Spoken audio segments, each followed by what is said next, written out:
Only mode. Good afternoon, everyone. My name is Tim Termone, Associate Executive Director of Alumni Engagement and Outreach at the University of Maryland Alumni Association.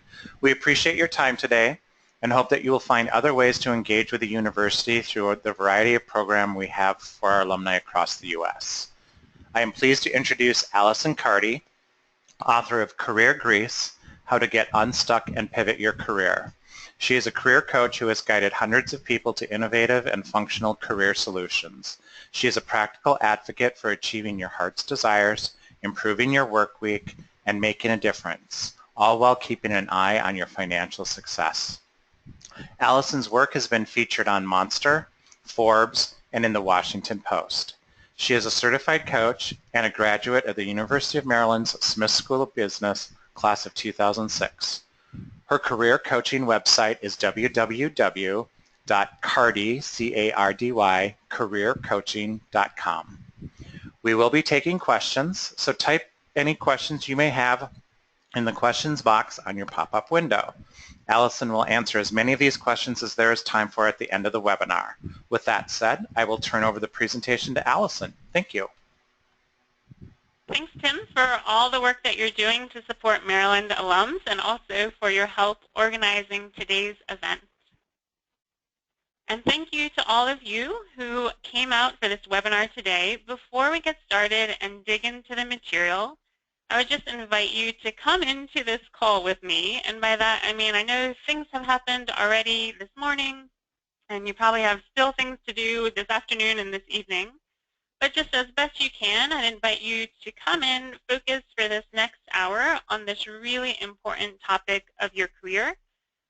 You can close all your other tabs and things and just make sure you have something where you can take some notes, and I'll be asking you some questions along the way. So you'll want to have something to write down your answers with.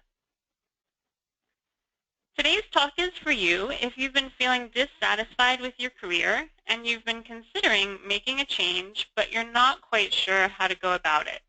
You are stuck at a career crossroads.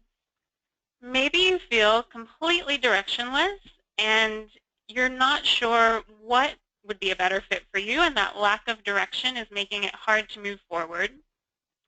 Or perhaps you have some glimmer of what might be a better fitting career for you, but you're worried about whether what you're thinking about is possible or even realistic. Or maybe you have a pretty clear idea of what might be better for you, but the path from where you are now to where you want to be is foggy or overwhelming, and you're not really sure how to get started. We're going to talk today about practical steps that you can take so that you can move forward, get clarity, and improve your career. Here is the game plan. I'm going to go over a big picture metaphor about career change. I'll share my own career change story to illustrate how you get started when you're standing at that crossroads. We'll go over Mason's career change story to further break down the steps of making a career change. And since we only have so much time today, and this is a subject that I know a lot about, I promise to give you as much as I can to improve your confidence and understanding of career changes today. And then I'll also give you some follow-up resources at the end of the presentation to take this even further. And then lastly, I'll ask you a really powerful question, which if you can answer it, it's going to make everything about this process a whole lot easier. As Tim mentioned, you can type in your questions in your box. We'll answer those at the end. And I'll also note in any story that I tell other than my own, I've changed some details to protect confidentiality. Most of all, what I want to do today is offer you hope. When you are in the middle of an ill-fitting career, it can sometimes be really hard to see that there's a way out or even to know that that's possible. And I tell our clients all the time, making a career change is a solvable problem. You can definitely do it. Sure, it's going to take some effort and a bit of courage. Sometimes some coaching along the way can really help, but it can be done. So I just want you to know that wherever you are in your career, you can make it better. And when you put in the work and improve your career, not only do you feel more on track, but it's also a really big relief to not have that nagging concern of something's not working here. We spend a lot of time and energy on our careers, so it's really worth it to invest some of your energy to get it lined up with what you're most wanting. I'm going to share one of the best metaphors for career change that I know of, and it's actually based on a story that a client told me. But before I get to that, I want to ask you guys two quick questions, which you can jot down the answer for yourself. The first is, what feeling are you most craving from your career? So obviously something's not working, something's missing. If you could identify the feeling that you're not getting that you wish that you had, more fulfillment, more security, more pride, more engagement, what is missing? I'll be quiet for just a sec so you can answer that.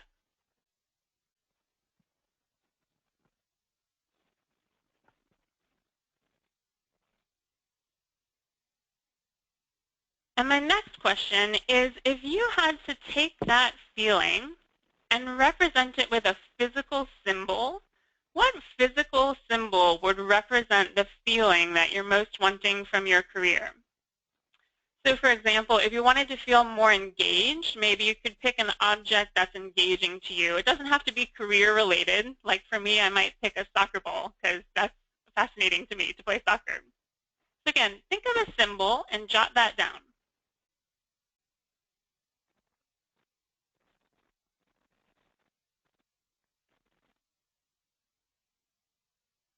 Okay, hopefully you have something.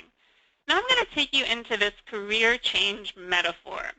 I want you to imagine that you are standing right outside an unfamiliar house at nighttime. So this house is somewhere that you've never been before, and you're not sure about where you are or how to maneuver within it. So what you do is you open up the door, and it's dark inside. Your eyes haven't adjusted to the darkness yet. You try the switches on the entryway wall. The electricity is out. And so you're just standing there at the front door of this house. Before you go all horror movie on me, it's not a creepy house. Just the lights are out. It's quiet. Nobody's home. But you feel okay, if a bit cautious. Now we're going to call where you're standing at the front door of this house your current career. In this metaphor, I'm going to magically appear beside you like a fairy godmother, and I hand you a flashlight. And I give you this one instruction. That thing that you're most wanting from your career is waiting for you out on the back porch of this house. So that soccer ball, fill in the blank with whatever object you came up with, it's waiting for you right outside. All you have to do is walk through the house, out the back door, to get to the porch and get to this thing that you're wanting. You perk up a bit at that because you really want this thing, and it doesn't seem too hard to maneuver through the house. So do you think that you can make it through an unfamiliar house from the front door with a flashlight all the way to the back door? Probably. You might jump at some shadows along the way, but yeah, you could probably do it. Now what if instead of a flashlight, we were at the front door of that house and I gave you a blindfold and I put it on you? Now the situation is going to start to feel a bit scarier. You're going to become more cautious because you can't see anything. And you might be tempted to just stay at the front door to avoid bumping into anything and injuring yourself. You might just stand there hoping that the lights are going to come on sometime and the blindfold will be removed. Walking through an unfamiliar house to get to the back door and out onto the porch is a lot like making a career change. And just like in this metaphor, when we talk about making a career change, we're generally operating in the flashlight to blindfold spectrum of visibility. So we're not talking about a well-lit movie theater with lights on the ground showing you exactly where to go. A flashlight level visibility means we may only see the next step in front of us, not the end destination and not the whole journey along the way. And a blindfold level of visibility means our vision of possibility might be blocked, which makes the whole process just seem a whole lot harder and scarier than it really is. Let me give you two big picture examples of what a blindfold around standing at that front door trying to figure out your career direction might look like in real life. The first blindfold is basically based on how we view the world. We get stuck because we look out at the world and we're limited by what we see. When I'm in front of an audience, like a visible audience, I ask them for some common professions. And normally they'll throw out ideas to me like doctor, lawyer, engineer, accountant. And what I think is so interesting about how they respond is that back in the day, I worked as a babysitter, and at one point I was picking up this kid from elementary school, and I went in the elementary school hallway, and the kids had done this project where they had to fill in the blank, when I grow up, I want to be, and they had to fill in the blank and also draw a little picture of what they wanted to be. And wouldn't you know that the elementary school kids had listed some of the same professions. They had put doctor, teacher, professional athlete was really highly represented in what these kids wanted to be. And if you think about it, the way a kid might understand professions is going to be basically who they've interacted with. So they've been to the doctor, they know that exists. They've been, they go to school, they see their teacher, they know that's a profession. They might watch sports and assume that that's what all adults do, and that looks like a lot of fun. But if you think about it, the way kids understand the whole sphere of professions that are out there are kind of like the way a kid would understand all the different animals that exist in the world. Like we teach kids farm animals, goat, pig, cat, dog, cow, horse.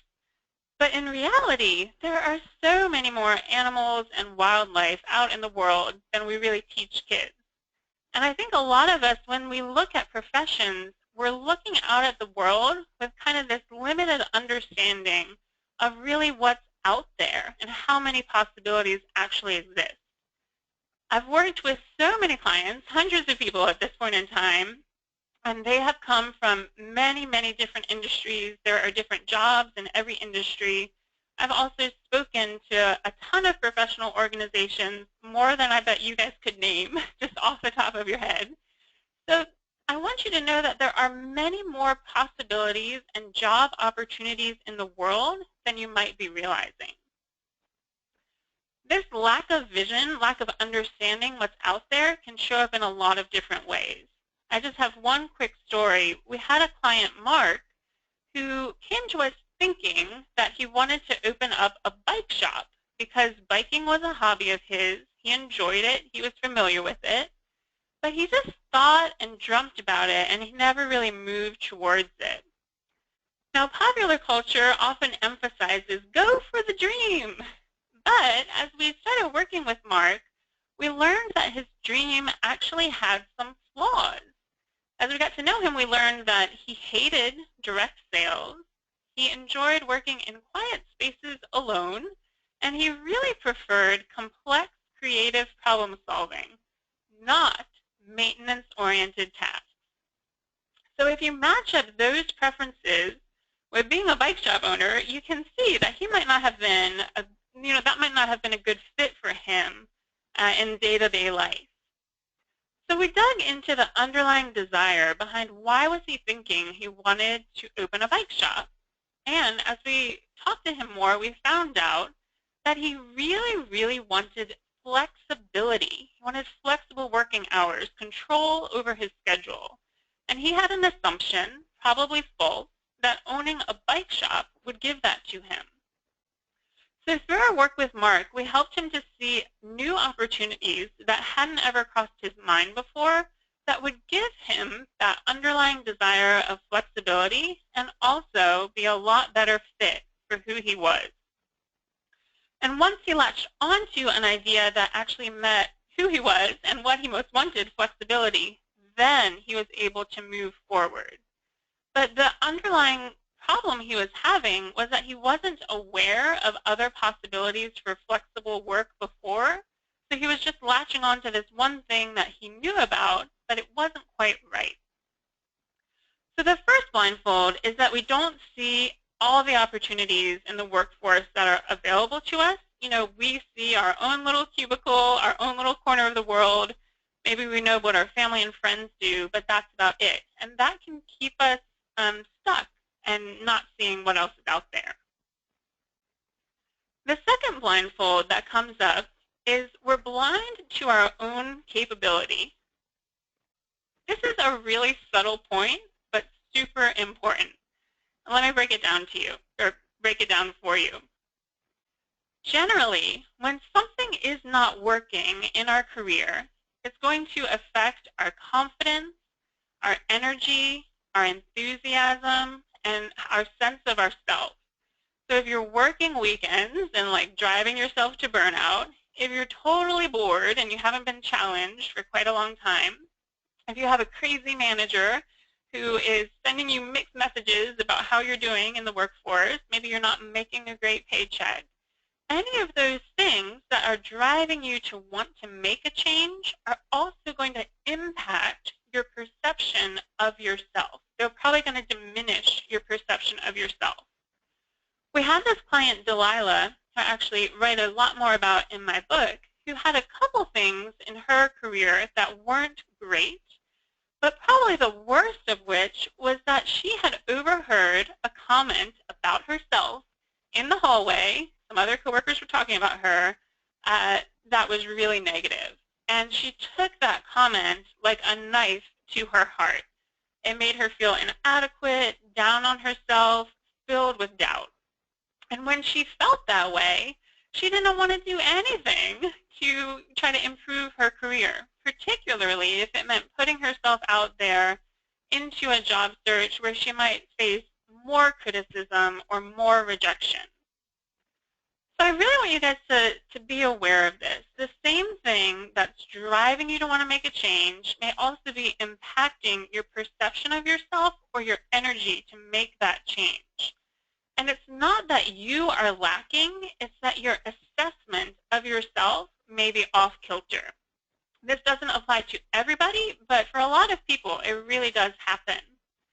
We're human. When we are in an environment that's not working very well, it's going to affect us.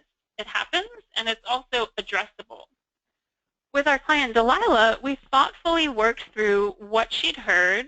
We took what could be constructive and left the rest behind. We also reconnected her to her confidence. She was actually a top school graduate, a collegiate athlete, a really great person. And when we cleaned things up and lifted her back up, connected her to who she really was, then forward movement became a lot easier. I'll note that obviously I can't see all you guys, I don't know you, but in general, people who are attracted to my work are smart, capable, responsible, good-hearted people. And in all likelihood, you are a smart, capable, responsible, good-hearted person. And I think sometimes we all just need a little reminder of that. It can be easy to kind of get stuck in a funk about ourselves. So this second idea, the second blindfold, is basically we're blind to our own capability. We're not seeing everything that we can really do. And if you're standing at the front door, in this metaphor that I shared, wearing one or both of these blindfolds of not really seeing what else is out there, not really seeing what you're capable of, and you're trying to figure out what to do next, you're going to have some trouble. Because not only is the house dark and it's an unfamiliar journey, but we also have these blindfolds on that are making it really hard to see. So how do you get to that better career, that back porch, when you can't totally see where you're going, particularly when the stakes are higher, when your decisions affect your livelihood, your future, potentially other people in your life? I'll tell you what a lot of smart people do. And I have a story to share with you later. I did this too. They stand at the front door, otherwise known as your current career, and they try to map out everything in their heads. They think about their career a lot. Now this is really problematic because when you can't see and you don't have a clear sense of the landscape, you don't know all the twists and turns, you're working with limited knowledge and it's going to be hard to make a successful plan. Career changes are actually something that needs to be solved with new real-world information and with movement. If you think about that metaphor, really the only way to get out to the back porch, to that thing that you're wanting, is to actually move towards it, not just to think about it. So maybe you move with a flashlight level sense of it, taking things one step at a time. Maybe you have the blindfold on, but you can still fumble your way forward, feeling along the wall. But you must explore. I'm going to share in the upcoming stories what types of movement are most effective. And know that anytime you're taking movement, it doesn't have to be a huge leap. You don't have to quit your job tomorrow. You can explore within the safety net of retaining your current job. But every time you take a step forward, you're going to get closer to that career path that you're looking for. As I mentioned earlier, a client actually told me this metaphor in the context of working together. He told it as a story that when he was a kid, his grandmother took him in her house, turned off all the lights, handed him a flashlight, and told him to do this, to teach him the lesson that you can get somewhere even if you can't see it, if you actively and courageously engage with what you can see, with what's right in front of you. When you actually move, you get unstuck, you get new information, and you get on your way. Certainly, it can take some work, it can take some courage, but you can get to that better place in your career. Now, you might be thinking, Allison, in this little metaphor, you at least had a direction of the back door, but I have no clue what I want for my career. I feel totally lost. Well, let me break that down for you next. I'm going to share the story of my own career change to illustrate what the first steps of a career change look like. So even though I've worked as a career coach now for over 7 years, and I've helped hundreds of people figure out their career directions, and I'm all happy and smiley in this photo, there was a time when I was clueless about what to do with my life and career.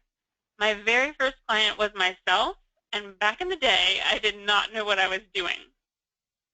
I grew up in a really particular pocket of the world where I was a bit of a black sheep. There are two professions that are very heavily represented in my family, engineering and accounting. My dad is an electrical engineer with an accounting degree. My older brother is an electrical engineer. My mom is an accountant, and my sister-in-law is an accountant. Not only that, I attended math, science, and computer science middle and high school programs.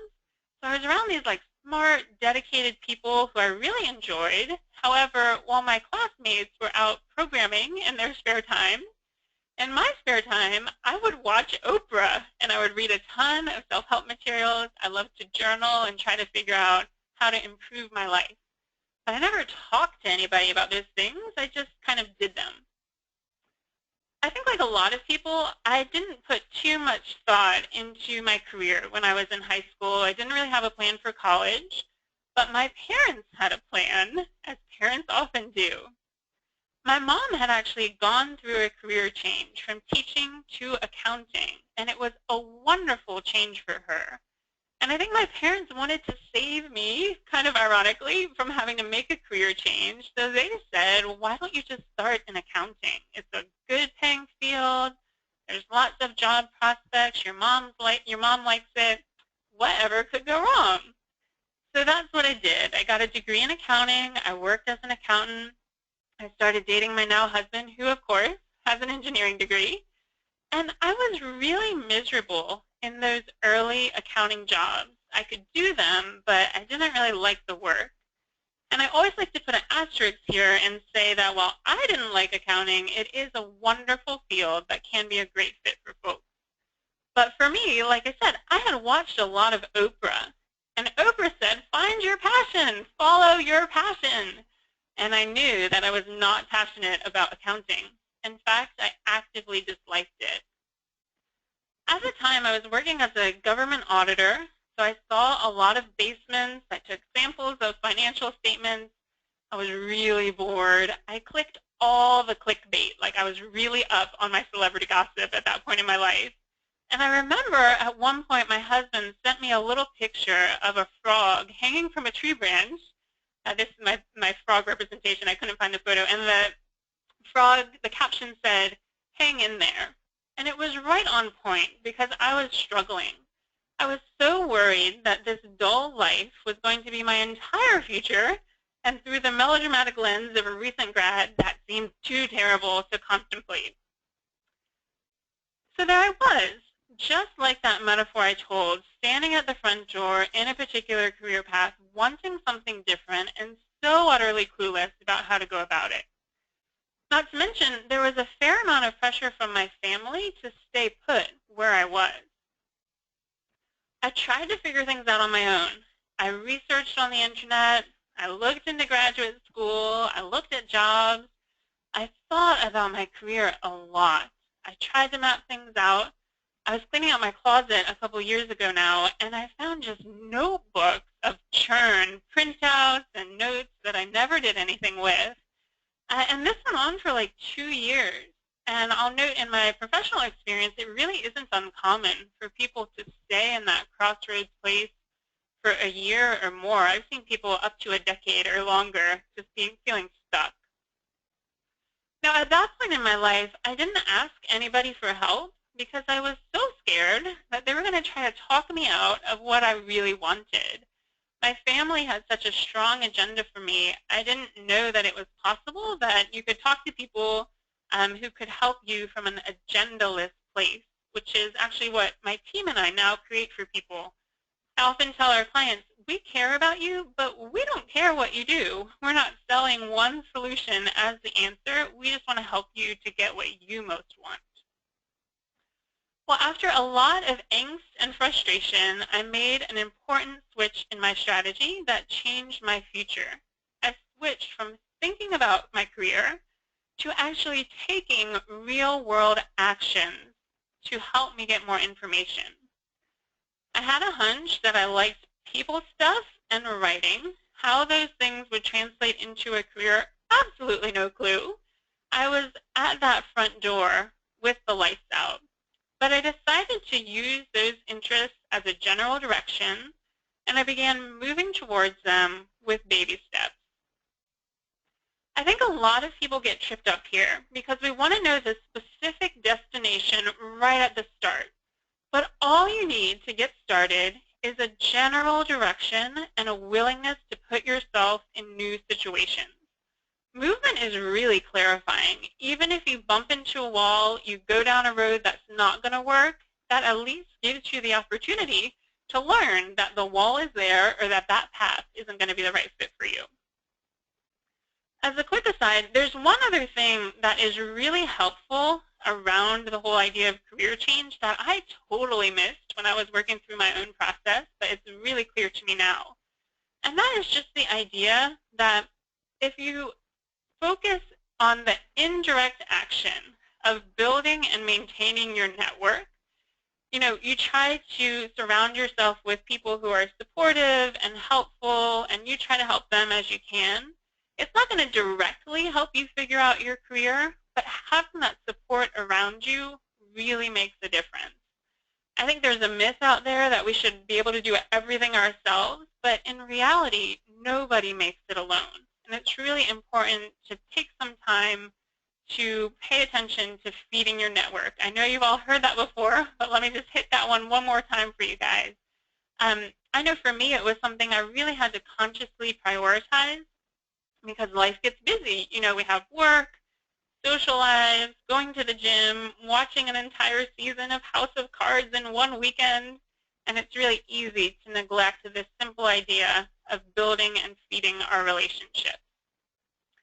Okay, so back to figuring out your general career direction. What I want you guys to do is answer this question. What general hunches do you have about your desired career direction? They do not need to be perfect. They do not need to point to a specific job. Just what big picture hunches do you have about what you're wanting? Try to jot down 1 to 3 ideas, and I'll be quiet for just a moment while you guys do that.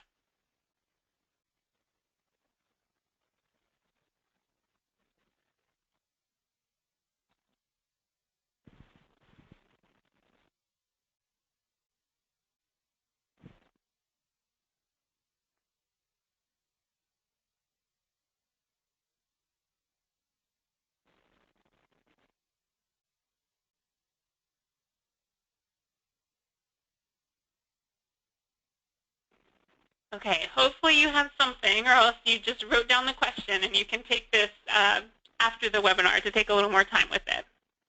At one point, I was talking to this lovely woman who said to me, I know I like problem solving and I don't like working with people. And the way she said it, she was like throwing up her hands, like these were totally useless pieces of knowledge.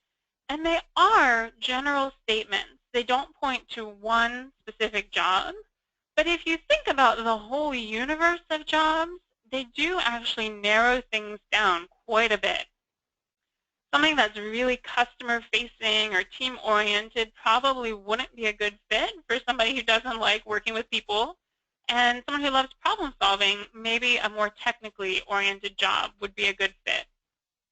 Now, after this, I'm going to go over a case study, and I'll explain how you can take this general knowledge and move it to a more specific job. But for now, a general direction is fine. And you actually can get started with taking exploratory action steps just with a general direction. In my own case, with my I like people and writing direction, I started doing 3 different things to kind of test the waters. I started volunteering at a crisis and suicide hotline as a listener, which sounds dark and depressing, but I really liked helping people, so I thought it could be a good idea. I did some after-school mentoring with kids, and I started participating in a writing group. Now, beginning those things didn't immediately change my life, but they did give me new experiences. In particular, the experience that really stuck for me was the hotline. I received an amazing training. I learned I had a knack for helping work, which I didn't know before. I had never done it before. I was selected to become a trainer of other volunteers, and that meant a lot to me. Overall, I just found the experience really rewarding to help people, to listen, to create that safe, clean space for folks. I also noticed that I fit in with the other people around me, the other volunteers and trainers. I felt a commonality with them in a way that I hadn't felt in business, school, or in my high school. And all these things helped boost my confidence that this was probably a good path for me.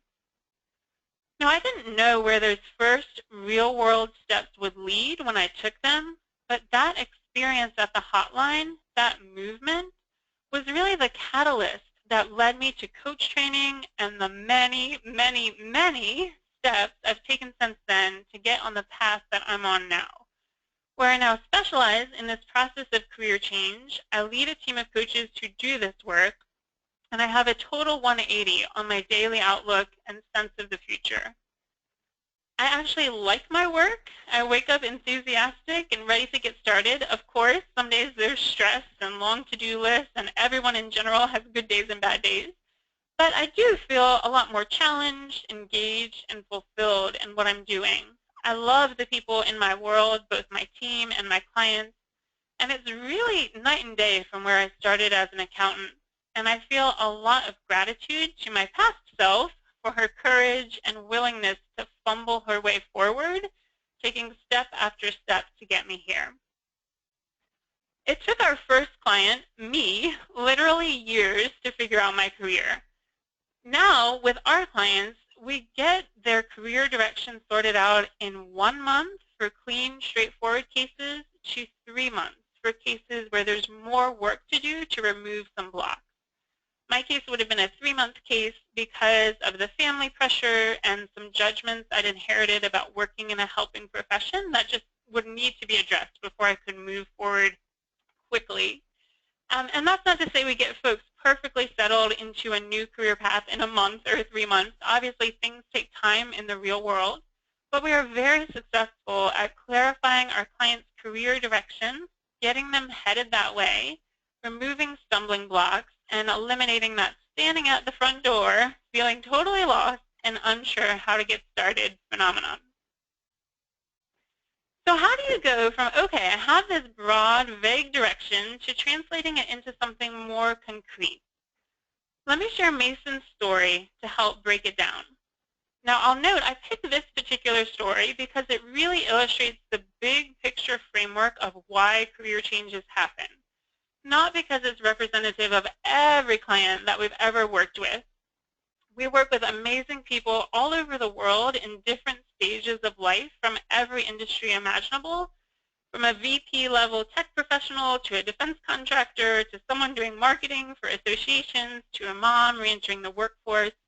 So if the details of this particular case don't resonate with you, just listen for the underlying ideas. And again, I have a quick question to start us off. Why do you think people make career changes? What do you think drives people to do it? Again, when I'm in front of a visible audience, they'll call out things like boredom, burnout, they want to find their passion. And these are all true, but I want to give you a clearer framework for what drives career change. When I started working as a career coach, I thought I would be helping people to find their passion. I'd left one field to get more fulfillment, and I thought that was what everybody needed. And then I met Mason, who totally broke my mold. Mason was a 30-something man living in London, working as an actor. He was very charismatic, full to the brim of passion. When we first start working with clients, we have them answer a set of about 15 open-ended questions just to figure out a bit more about their strengths, their interests, their dreams. And Mason's answers to these questions pointed in a really clear direction. He knew what he loved. He loved acting. He'd been doing it for a long time.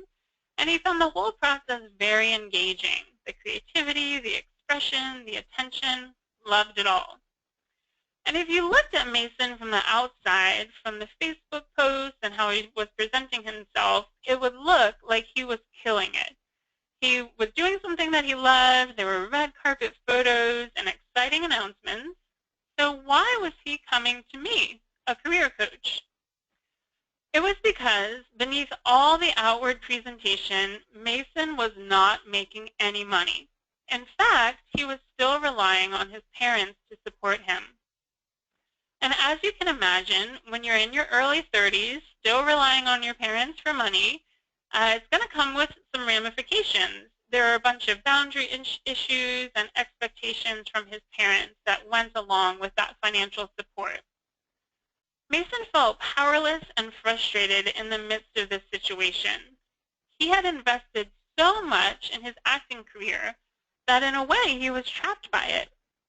He clearly had a problem on the financial end of things, but he didn't know how to address it. So let's look again at why career changes happen with Mason's situation in mind. I want you to consider that our careers affect three big areas of our lives: our fulfillment, our financial health, and our personal time/well-being. We start thinking about a career change when what we are getting from our career in these three areas does not match up with what we are most wanting in these three areas. So in Mason's case, what he really wanted at that point in his life was financial health and financial independence. And what his career was giving him was a whole lot of fulfillment, not a lot of financial benefit, and it was a mixed bag for how it was impacting his health. Physically, he was very healthy. Emotionally, he was having a bit of trouble with the whole parent thing. If you think back to my story, I was the exact opposite. My career provided for me, when I worked in accounting, with financial health. I made a decent salary. I had some personal time. I was working for the government, so I was done at 5:30 on the dot every single day. But what I most wanted at that point in my life was fulfillment. This big picture lack of alignment is what drives career change. Now, I want to be clear here. What we want from our careers is very personal. It's shaped by our values, our history, and our experiences. So my team's perspective is that there's not one right thing to want. We always just want to listen to what the person in front of us is most wanting and then help them to figure out how to get it. Now you might be looking at this Venn diagram and seeing that there's a little spot in the middle where all of these things overlap. And you might be thinking, well, Allison, what I most want is to be happy, wealthy, and healthy. And I would say, of course, that is what we all want. However, in the real world, there's a bit of a career seesaw out in the marketplace. On one end of the seesaw is financial compensation, and on the other end of the seesaw is level of fulfillment and personal time and well-being. In general, these two things move in opposition to one another. So for jobs that make you take a hit on the personal time and well-being or the fulfillment, so jobs that maybe are high stress, long hours, require a lot of continuing education, maybe there's more risk involved, more responsibility involved, we compensate for those kind of negative factors with financial compensation. And on the flip side, when jobs have a lot of intrinsic value, you might really enjoy doing them, you might have a lot of a clear end time, clear-cut, shorter-term work, there's less of a need to compensate financially for those things. So as I said, they generally move in opposition to one another. That's not to say that there aren't low-paying jobs that are terrible or high-paying jobs that are great. Of course, there are, but generally this happens. If you just think about emergency room nurses as an example who work the night shift, nobody really wants to work the night shift, but we need people in those roles, so we pay time and a half. We compensate to get people to fill them. So what I want you to do is take a look at your specific situation, and I want you to consider, with your current job or career path, if you could rank 1 to 3, with 1 being what you're most getting, what are you currently most getting from your career path? And then what are you most wanting in the desired job column? What's in the lead for you? If you had to pick, if you had to put something at the top and order these things, what are you really wanting? Again, I'll be quiet for just a moment so you can fill that out, and then we'll continue on.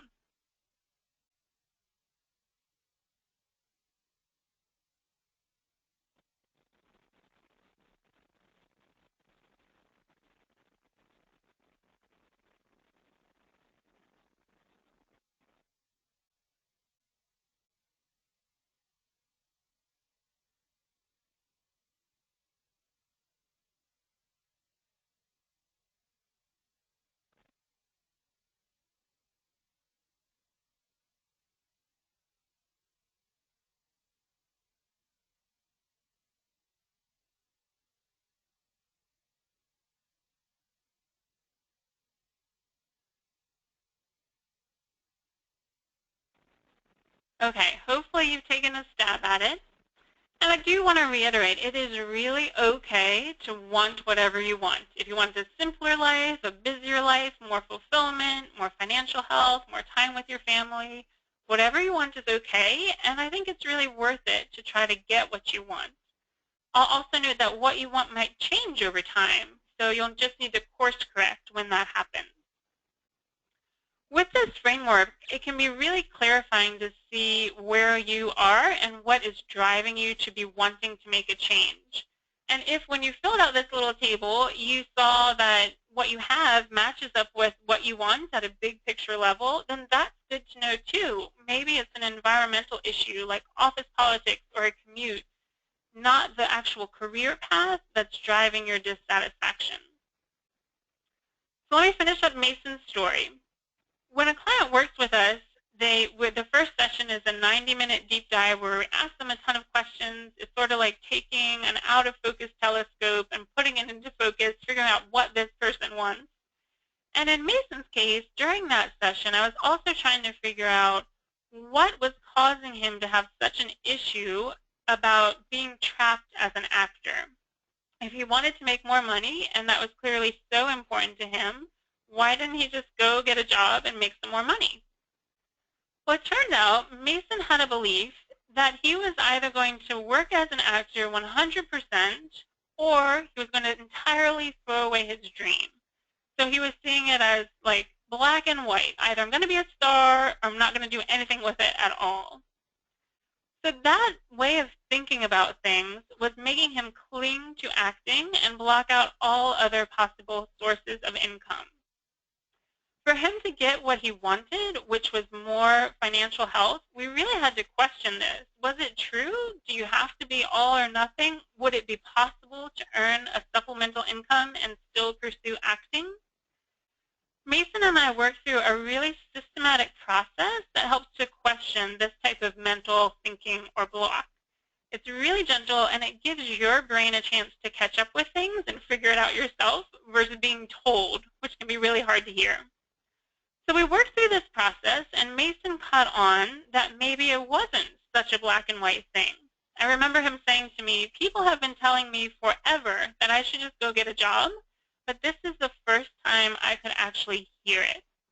And when he saw that a job could be a support of acting, then he was able to move forward and see more possibilities. From this place of being mentally ready, I then guided Mason through career exploration, which is the next step to take after you have a general direction. You want to try to identify jobs that are a good fit for what your general direction is. And the way I like to do this, the way I had Mason do it, is you take your general direction and you go to a database of jobs. The one that I like is called insidejobs.com. And you just poke around and try to notice which jobs make you lean forward in your chair, which ones are kind of have a little charge for you. Mason did this. Long story short, he poked around, we talked through the jobs that he found, and we identified a lead hypothesis of working in sales. So from there, once you have a specific job, and it doesn't have to be right, it's just a hypothesis, you're then going to go deeper into exploring that job. With Mason, we looked for test experiences, which are low-risk, low-commitment ways to test your hypothesis in the real world. You're going to want to do anything that moves you away from a computer screen.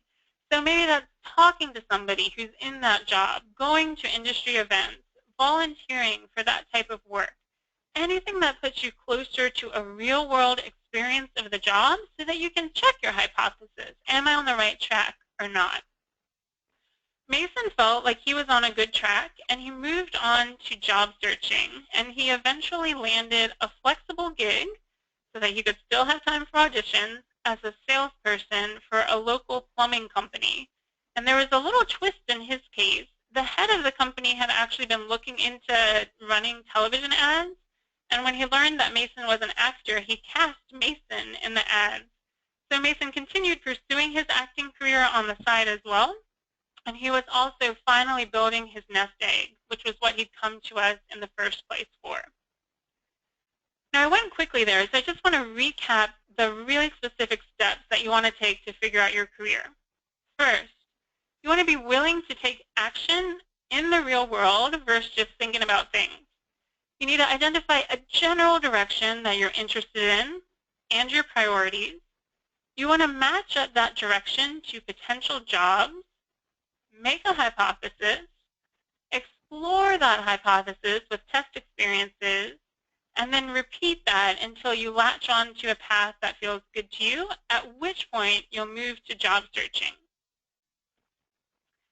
So in conclusion, career changes can make a really big difference about how you feel about yourself, how you feel getting out of bed, coming home at night. We're really talking about choosing a better fitting identity, which is a big deal.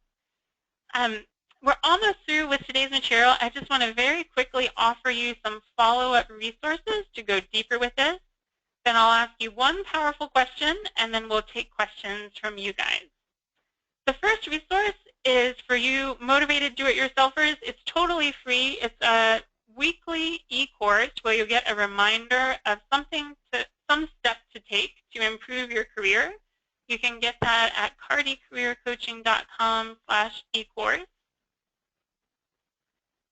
I'll put this up at the end as well if you didn't get to copy it down. The next is my book, Career Grease, How to Get Unstuck and Pivot Your Career. I really talked about the big picture process of career change today, but my book goes into all the twists and turns and the details. There are more case studies and exercises and tips. It's available on Amazon. And then lastly, for those of you who want some hands-on, caring, personalized coaching, this is my team, Julia, Sarah, and Deborah, and we provide 3 best-in-class career coaching programs. We help people to dramatically increase their clarity about what they want from their career and how to go about getting it. After working with us, you'll feel more confident in where you're going with your career, and we'll help you to make a career plan that is custom-built for your life to help you to move forward with greater ease. And we'll get you all those things a lot faster than you get them on your own, because this is our specialty and we know the road really well. It's sort of like if you were standing with a blindfold on, but you're holding the hand of someone who can see, it just makes things easier. So you can go to cardycareercoaching.com/coaching to get started with that. All right, so I know I just threw out a ton of URLs, but if you could just give me attention for one more minute, because I have that powerful question for you. Are you ready? What is the very next step in front of you to take in terms of moving your career forward? Is it looking at that database of jobs? Is it talking to someone? Is it asking for help? Take a moment and write down what just the next step is. Even if you don't know the whole road, what is the step that you see?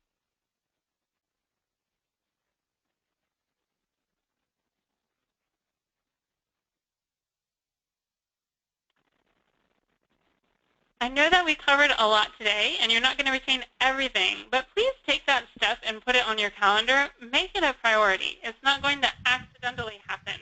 It's going to happen when you choose to make it happen. You guys have been a wonderful audience. If you take nothing else away from today, I hope I gave you some hope that there is a way out. There's always a way forward. It'll take some work, but definitely you can improve your career, and putting in that effort is so worth it. So with that, I hear Tim back on the line. Do you guys have any questions?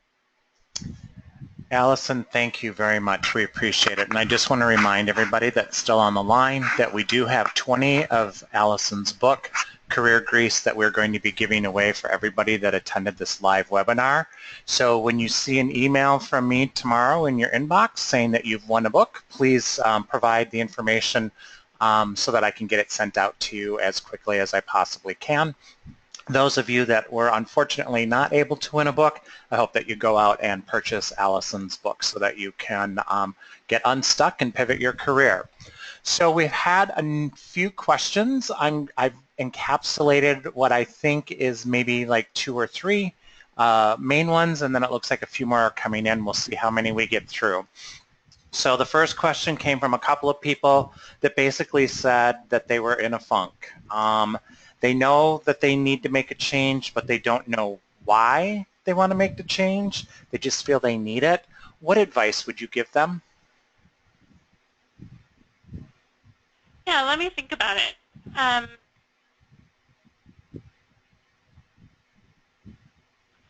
So I guess the first thing that I'm curious about, and it's going to be really different for different cases, is the funk specific to your career, or is the funk more general? If it's specific to your career, then you probably want to get started on that avenue. If it's a more general malaise, then any improvement that you feel like you can get traction on, like even if it was health or organizing your home, you can get started there, and hopefully that will help to move things forward. Sometimes we all get into a bit of a funk, and the way that we're thinking about things kind of keeps us there. So another piece of advice is if you have somebody in your life who's kind of like a cheerleader or a supportive person, if you bring it to them, or a coach like myself, and say, hey, I keep thinking about this thing like this. Like I keep thinking I'm too old to make a change, or too this or too that. Talk it over with somebody else and help to get their brain involved so they can show you an avenue that you might not be seeing yet. Awesome.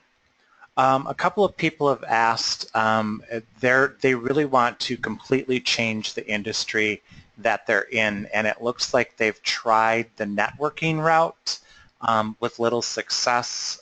Is there another step that they should be taking first before they try and go out and network with others in the industry that they want to be in? First of all, I'm so happy to hear that you're networking. A lot of people are stuck behind the computer, so good job on doing that. Um, I think if you already know the place that you want to get to, just realize making a change can take some persistence. So it's not, I went to one networking event and it didn't work. It's really trying to find a way to consistently engage with people in that industry. You're actually doing the right thing by going to networking events. So I'd really encourage you to be persistent, stick with it, keep showing up, get your name known. You can also try following up with people one-on-one and saying, hey, I'm interested in going into this career. Can I conduct an informational interview with you? And just be really respectful, listen to them, send them a follow-up and say, hey, I took your advice. It was so good. So you can start doing one-on-one connections in addition to maybe just going to events. And also you can learn information like, is there some requirement that I'm not meeting that I need to have? Like, do I need a credential? Would it be helpful if I swapped my resume format in some way?